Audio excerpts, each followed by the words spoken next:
अस्सलामुअलैकुम dear students, क्या हाल है। उम्मीद है कि आप सब खैरियत से होंगे। तो स्टूडेंट्स, आज हम मैथमेटिक्स का कोर्स शुरू करेंगे। तो सबसे पहले हम इसका कंटेंट देखेंगे कि कंटेंट में क्या क्या है इसके।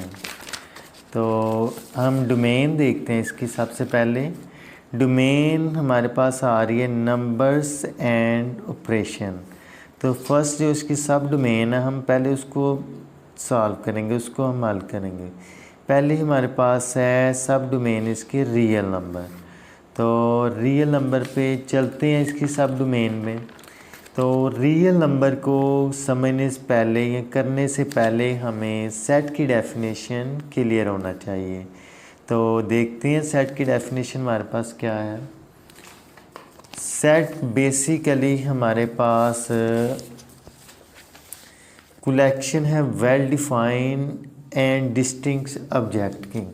सेट हमारे पास कलेक्शन है वेल डिफाइंड और डिस्टिंक्ट ऑब्जेक्ट की।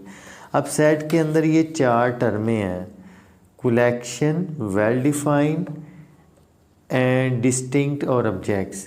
कलेक्शन हम देखते हैं कि कलेक्शन की जब हम बात करते हैं तो कलेक्शन के अंदर हमारे पास चीज़ों का मजमूआ आ जाता है। इसकी एग्जांपल हम देखते हैं, जिससे हम देखते हैं फैमिली। फैमिली हमारे पास किसकी एग्जांपल होगी? कलेक्शन की होगी। आगे क्लास की बात करें तो क्लास में भी हमारे पास कलेक्शन होती है। ज्योमेट्री बॉक्स की बात करें तो वो भी हमारे पास कलेक्शन होती है। इसी तरह अगर हम टीम की बात करें वो भी हमारे पास कलेक्शन होती है। बर्तनों के सेट्स की बात करें वो भी हमारे पास कलेक्शन होती है।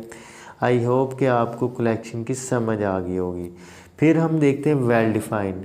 वेल डिफाइंड का मतलब है कि सेट के अंदर हमने वो एलिमेंट लेने हैं जिनको हम क्लियरली डिफ़ाइन कर सकें, जिनको हम सही से एक्सप्लेन कर सकें, जिनको हमें सही से समझ आ सके।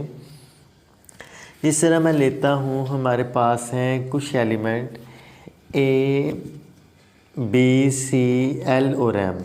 हम इनको कैसे डिफ़ाइन करेंगे कि ये वो एलिमेंट हैं जो स्मॉल इंग्लिश अल्फ़ाबेट को बिलोंग करते हैं। और इसके अलावा अब नीचे आ जाएं। नीचे देखें कि ए, वन और कैड, क्या ये वेल डिफ़ाइन है? मुझे लगता है कि ये वेल डिफ़ाइन नहीं है। कैसे भला? कि क्या आपको लग रहा है कि इनके दरमियान कोई रिलेशन बन रहा है? ए, वन और कैड के दरमियान कैसे हम डिफ़ाइन करेंगे कि ये कौन से सेट के एलिमेंट हैं? तो ये हमारे पास वेल डिफ़ाइन नहीं है। एक दूसरी नज़र से देखते हैं कि वेल डिफ़ाइन क्या है हमारे पास।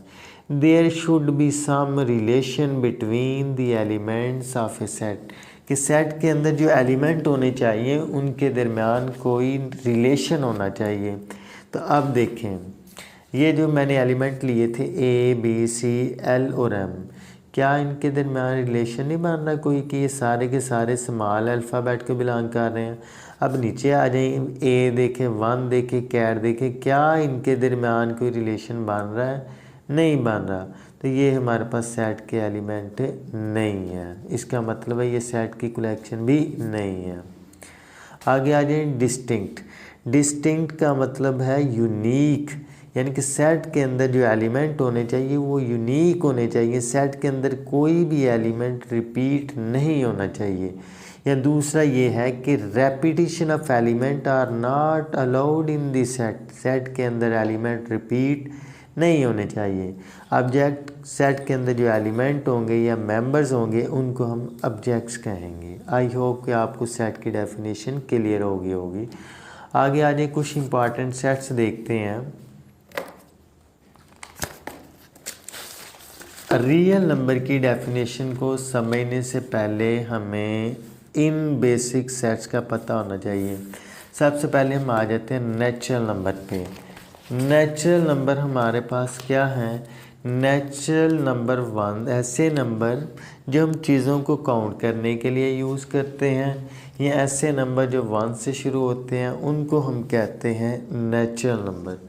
नेचुरल नंबर को रिप्रेजेंट करते हैं कैपिटल एन के साथ। अब यहाँ पे एक पॉइंट याद रख लें कि जो नेचुरल नंबर है वो वन से ही क्यों शुरू होते हैं। उसका ये आइडिया है कि नेचर में ज़ीरो का कोई भी कंसेप्ट नहीं है। हम किसी चीज़ के बारे में ये नहीं कह सकते कि ये चीज़ ज़ीरो है। सिंपल कह देंगे कि वो चीज़ एग्जिस्ट ही नहीं करती, इसलिए नेचुरल नंबर को हम 1 से शुरू करते हैं। आगे अगर हम नेचुरल नंबर में ज़ीरो ऐड कर दें तो वो हमारे पास होल नंबर बन जाते हैं।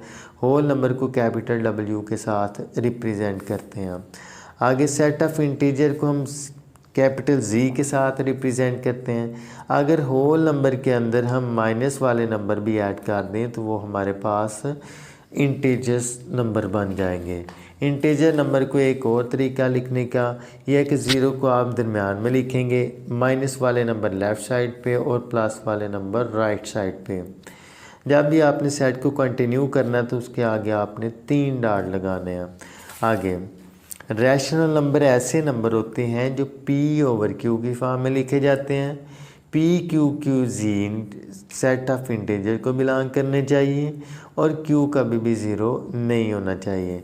सेट ऑफ रैशनल नंबर ऐसे नंबर होते हैं जो P/Q की फॉर्म में लिखे जाते हैं। PQ हमारा सेट ऑफ इंटीजर को बिलोंग करता है और Q हमारे पास ज़ीरो नहीं होता है। ऐसे नंबर को हम रैशनल नंबर कहते हैं। इसकी एग्जांपल देख लेते हैं। ये सारी हमारे पास रैशनल नंबर की एग्जांपल्स हैं। सेट ऑफ रैशनल नंबर को हम कैपिटल Q के साथ रिप्रेजेंट करते हैं। आगे आ जाए इर्रेशनल नंबर। इर्रेशनल नंबर ऐसे नंबर होते हैं जो P/Q की फॉर्म में नहीं लिखे जाते। इर्रेशनल नंबर ऐसे नंबर होते हैं जो P/Q की फॉर्म में नहीं लिखे जाते। रैशनल नंबर की डेफिनेशन दोबारा देख लें सिंपल अल्फाज में कि मैंने बताया कि रैशनल नंबर वो होते हैं जिसमें 3 कंडीशन आप कह लें कि होनी चाहिए। पहली कंडीशन क्या है कि P/Q की फॉर्म में हमारे एलिमेंट लिखने जाने चाहिए। दूसरी कंडीशन ये है कि PQ सेट ऑफ इंटीजर को बिलोंग करने चाहिए। तीसरी कंडीशन ये है कि Q हमारे पास कभी भी ज़ीरो नहीं होना चाहिए। आगे आ जाएं। रैशनल नंबर को आगे हमने मज़ीद 2 टाइप्स में डिवाइड किया है उनकी डेसिमल फॉर्म के हिसाब से। पहली फॉर्म है हमारे पास टर्मिनेटिंग डेसिमल नंबर और दूसरी है नॉन टर्मिनेटिंग और रैकरिंग डेसिमल फ्रैक्शन। टर्मिनेट का मतलब है ख़त्म होना। टर्मिनेटिंग डेसिमल फ्रैक्शन ऐसी डेसिमल फ्रैक्शन होती है जिसमें पॉइंट के बाद हमारे डिजिट्स ख़त्म हो जाते हैं या पॉइंट के बाद हमारे पास फाइनाइट डिजिट्स होते हैं या पॉइंट के बाद हमारे पास काउंटेबल डिजिट्स होते हैं। ऐसी डेसिमल फ्रैक्शन को हम टर्मिनेटिंग डेसिमल फ्रैक्शन कहते हैं। आगे नॉन टर्मिनेट का मतलब है जो पॉइंट के बाद ख़त्म ना हो। रैकनिंग का मतलब है जो रिपीट हो। ऐसी डेसिमल फ्रैक्शन जो पॉइंट के बाद रिपीट भी हो और इनफाइनाइट टाइम्स हमारे पास रिपीट भी हो और ख़त्म भी ना हो। The decimal fraction in which one digit और group of digit repeat again and again in infinite time. ऐसी डेसिमल फ्रैक्शन जिसमें पॉइंट के बाद जो हमारे डिजिट हैं वो इनफाइनाइट हो, वो ख़त्म भी ना हो और infinite number of times repeat हो, उनको हम कहते हैं non terminating non recurring decimal fraction. Recurring का एक दूसरा वर्ड और भी है, पीरियाडिक डेसिमल फ्रैक्शन भी कहते हैं इसे, पीरियाडिक डेसिमल फ्रैक्शन। आगे आ जाए। इर्रेशनल नंबर वो नंबर होते हैं जो P/Q की फॉर्म में नहीं लिखे जाते। फिर आपने इसी में भी वही बातें याद रखनी हैं कि P/Q की फॉर्म में नहीं लिखे जाते इर्रेशनल नंबर और PQ हमारे पास सेट ऑफ इंटीजर्स को बिलोंग करते हैं और Q कभी भी ज़ीरो नहीं होना चाहिए। यहाँ पे आपने एक बात याद रखनी है कि हर प्राइम नंबर का अगर स्क्वायर रूट ले लिया जाए तो वो हमारे पास रैशनल नंबर बन जाते हैं। आगे देख लें कि ये हमारे पास एक पाई नंबर है जिसकी वैल्यू 3.14 आगे एंड सो ऑन। आगे देखें हमारे पास इंपॉर्टेंट नोट है पाई और 22/7 ये दो हमारे पास नंबर हैं जो कि इक्वल नहीं है। क्यों भला कि 22/7 हमारे पास एक रैशनल नंबर है और पाई हमारे पास एक इर्रेशनल नंबर है। इन दोनों को जब हम सिंप्लीफाई करें तो 22/7 की जो वैल्यू है वो तकरीबन बराबर आती है हमारे पास पाई के। तो हम कह सकते हैं कि ये दोनों अप्रॉक्सीमेट बराबर हैं लेकिन इक्वल नहीं है।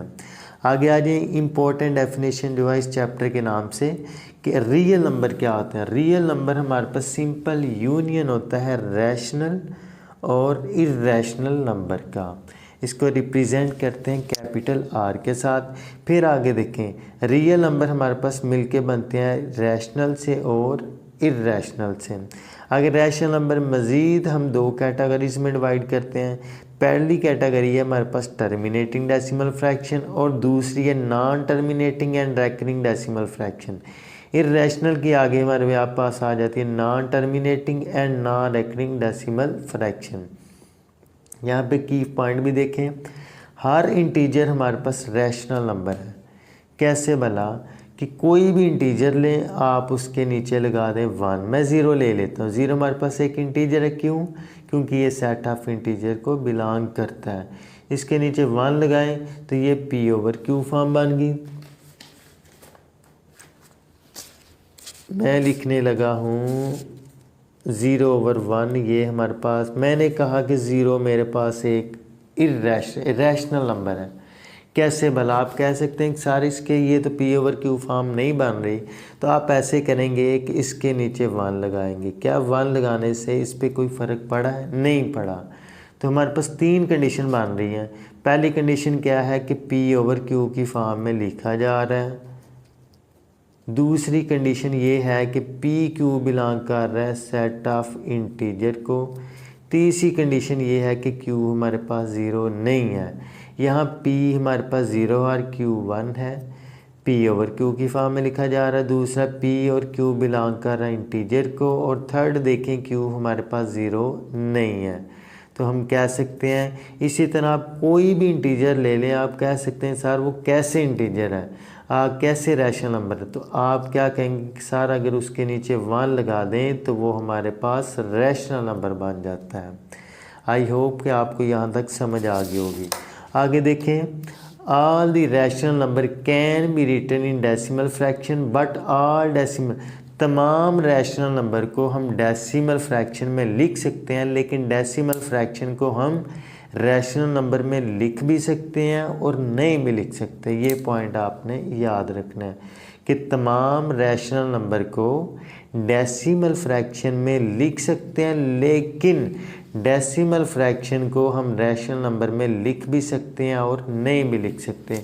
यहाँ पे एक इम्पॉर्टेंट बात आपने याद रखनी है कि हमेशा जो छोटी चीज़ होती है वो बड़ी चीज़ के अंदर कंटेन करती है। हमेशा जो छोटी चीज़ होती है वो बड़ी चीज़ के अंदर कंटेन करती है।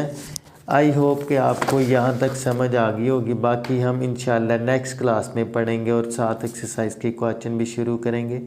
यहाँ तक अगर किसी बच्चे को कोई प्रॉब्लम हो तो वो कमेंट बॉक्स में पूछ सकता है। जज़ाकल्लाह।